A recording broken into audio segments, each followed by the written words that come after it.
जय श्री राम। तो आज हम देखेंगे कि कुंडली में जया योग क्या होता है और कैसे बनता है और इसके क्या रिजल्ट्स हैं।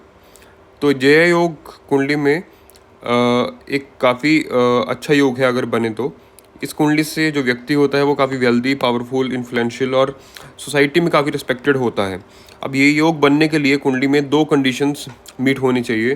पहली कंडीशन ये है कि जो कुंडली में आपका छठे घर का मालिक है वो नीच राशि में होना चाहिए और जो 10वें घर का मालिक है वो उच्च राशि में होना चाहिए। अब इस कुंडली में देखो तो मेष लगन की कुंडली है। इस कुंडली में छठे घर का मालिक बनता है बुध, जो कि 12वें घर में बैठ के नीच का है। और इस कुंडली में 10वें घर का मालिक बनता है शनि। शनि 7वें घर में अपनी उच्च राशि में बैठा है, इसलिए यहाँ दोनों कंडीशंस मीट होती हैं और यहाँ पे जया योग बना हुआ है। अब ये योग का लॉजिक क्या है कि छठे घर जो जो जो हमारा छठा घर होता है, छठा घर हमारा एनिमीज़, डेथ, डिसीज़ का होता है। तो जब इसका मालिक ही नीच का हो जाएगा तो ये सब चीज़ें इंसान के जीवन में कम होंगी। और जब उसका कर्म स्थान का मालिक उच्च का होगा तो जो व्यक्ति होगा वो काफ़ी कर्मशील होगा, मेहनती होगा, उसको उसको उसको काफ़ी अपॉर्चुनिटीज़ मिलेंगी लाइफ में और वो उन पे अच्छा काम करेगा, क्योंकि उसका जो लॉर्ड है कर्म स्थान का वो एक्सॉल्टेड स्टेट में है, वो उच्च स्थिति में है। इसलिए वो काफ़ी अच्छा कर्म करके अपने जीवन में वेल्थ, पावर, इन्फ्लुएंस और काफ़ी अच्छी रिस्पेक्ट अर्न करेगा सोसाइटी के अंदर। तो इस तरह जया योग काम करता है। अब ये तो था कि जया योग का स्ट्रॉन्ग एग्जांपल कि इस कुंडली में जया योग काफ़ी स्ट्रॉन्ग बना हुआ है। लेकिन मैं आपको एक ऐसी कुंडली दिखाता हूँ जहाँ पे जया योग तो है लेकिन वो वीक है।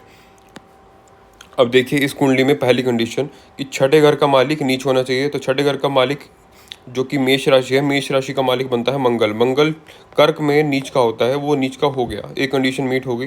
दूसरी कंडीशन कि 10वें घर का मालिक उच्च का होना चाहिए। तो 10वें घर का मालिक यहाँ पे सूर्य बनता है, सूर्य मेष राशि में उच्च का होता है, तो यहाँ उच्च का भी हो गया। तो दोनों कंडीशंस मीट होती हैं। लेकिन ये योग कमज़ोर क्यों है? क्योंकि जो 10वें घर का जो मालिक है वो एक तो छठे घर में चला गया। छठा घर अच्छा नहीं होता किसी भी ग्रह के लिए उच्च के होने के लिए। और जो छठा लॉर्ड है वो लगन लॉर्ड भी है इस कुंडली के अंदर, जो कि लगन लॉर्ड होके नीच का हो रहा है। तो ये भी एक इस योग में कमजोरी पैदा कर रहा है।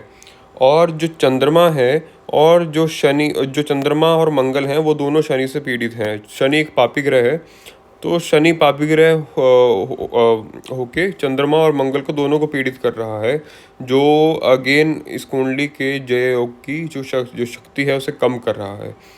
तो इसलिए ये योग इस कुंडली में वीक है होने के बाद भी, और इस कुंडली में काफ़ी स्ट्रांग है।